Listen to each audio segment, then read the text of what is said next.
Pop up right away. Laura, great to have you this morning. I wanted to start with this breaking news overnight that it appears, and there you are, you popped up for us. It's so great to see you.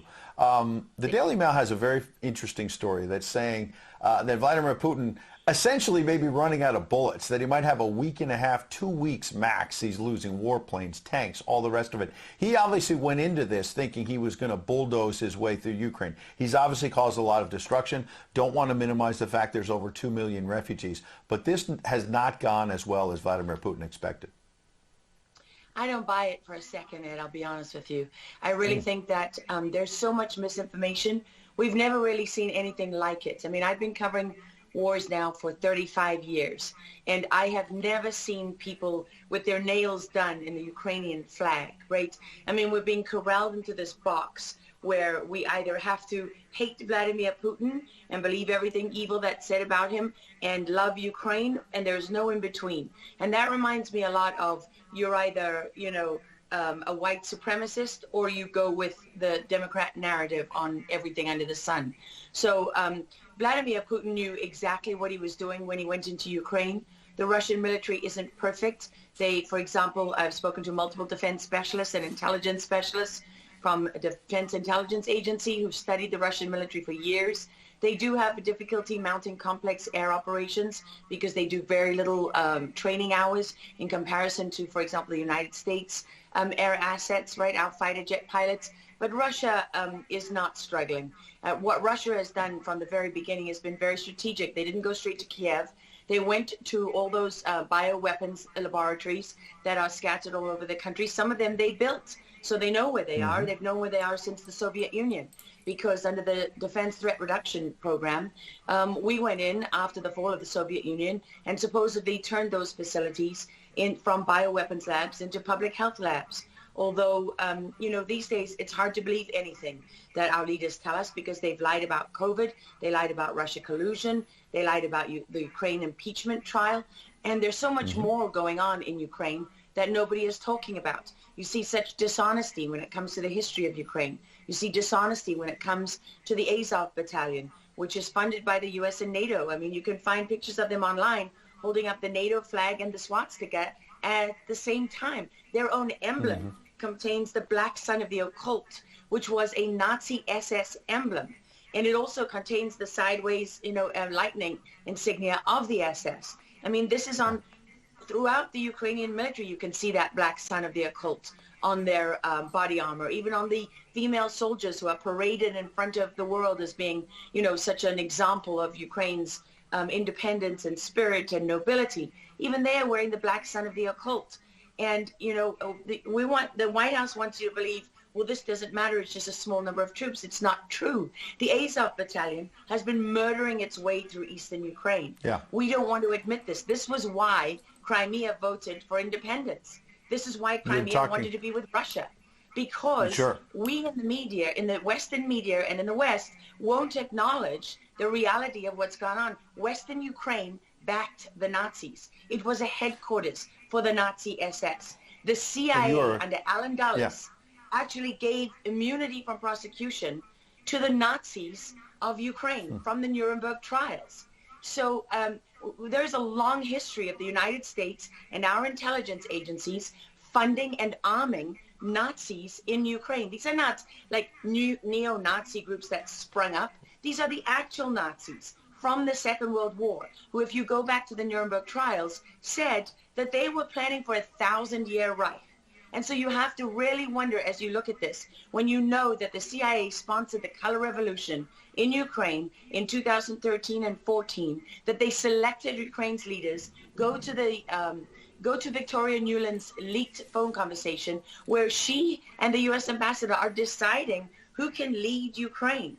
I mean, there's as much interference here as you could possibly imagine before you even get to Hunter Biden, Nancy Pelosi, John Kerry, and Mitt Romney, and all of their children who are employed, who earn millions from Ukrainian gas companies. Yeah, you are pointing, pardon me, to a real credibility crisis for our leaders. I want to let Karen Turk jump in. Yeah, I wanted to bring up the fact that President Zelensky is Jewish, and I don't know exactly how this factors in, but there's some very interesting points in what you're saying. And looking at this, you could think it's political theatrics. You made a very good point at the beginning that you think that Putin is in control. And I actually want to play something that Jen Psaki said, because it seems that the White House is actually echoing that sentiment. Watch this.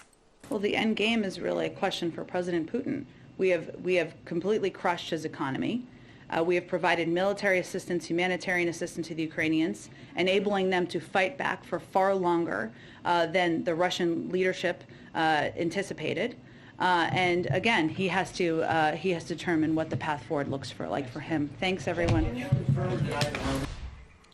He's determining what this looks like, and I think that's a lot of what you said, Laura. I'd love to get your thoughts on that, what you just watched. What troubles me about the moment that we're in is that we have such a selective and a narrow reading of history. President Zelensky may be Jewish, but he's not the only one in this who suffered during the Second World War, whose ancestors suffered, right? I mean, look at Putin. How many relatives did he lose in the siege of St. Petersburg? People don't know their history. They don't know what made Vladimir Putin. And I'm not I'm not defending him. I don't need to defend Vladimir Putin. My job as a journalist is to try to understand what is the truth here. I don't like being lied to.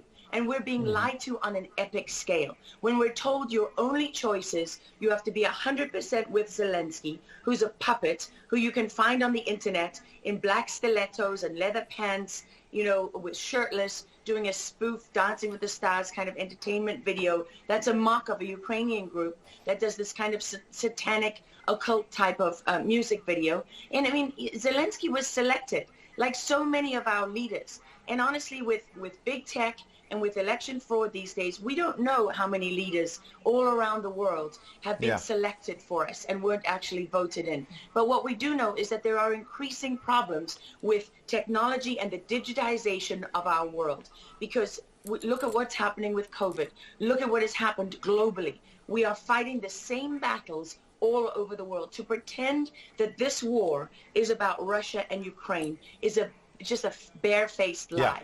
If Putin has been warning for 15 years that he is not going to stand by while the globalists take over the world, build bioweapons facilities and whatever else they're doing in Ukraine, Ukrainian oligarchs. Ukraine has been a center of money laundering for, many of the leaders in this country. For how long? Billions of US dollars have been laundered through Ukraine, and we say nothing about it. These are our tax dollars. I mean, before the impeachment trial, had you ever heard of anyone in the United States, us bringing in foreign governments to the White House for anti-corruption training?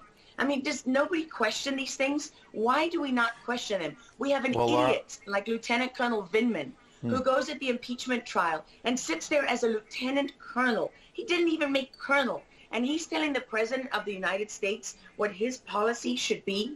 You have a traitor in the form of Maria Yovanovitch, who was Obama's ambassador, who's telling Ukrainian government officials, don't listen to the will of the American people.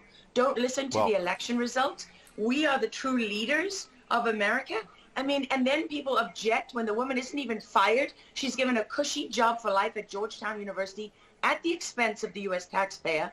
And we're told that the President of the United States cannot say to his foreign counterparts, that we want you to look into something. But Joe Biden, he can withhold as much aid as he wants to. I mean, there's so much hypocrisy and dishonesty here, and Ukraine is at the center of it all. Go back to Russia collusion. Go to Alexandra Chalupa. Go to Eric Karamella, the whistleblower who went to work for Adam Schiff, who wasn't really a whistleblower, and all those corrupt people in the deep state. And you know what? The deep state isn't a theory. It's not a conspiracy theory. It's an actual deep state. Look up the SES, the Senior Executive Service, because when that bureaucracy was ushered into law in the United States of America, that's when we got a bunch of unelected bureaucrats pulling the strings behind the scenes. And these are the people that keep lying to us. Absolutely. And pardon me, we've got a live chat where we're streaming on Getter, for example, and I'm watching it as you're talking. People are talking about how you're dropping truth bombs and you're a real journalist. And I know that, having worked alongside you for many, many years when you're at CBS and many other places. And maybe they didn't want to hear the truth, but you're dropping those truth bombs now. Unfortunately, we've got to hit a break right now. We'd love to have you back in the days ahead. We'd love having you on. Lara Logan, thanks for joining us on Real America's Voice. Thank you so much. All right. Well, we'll certainly have her back.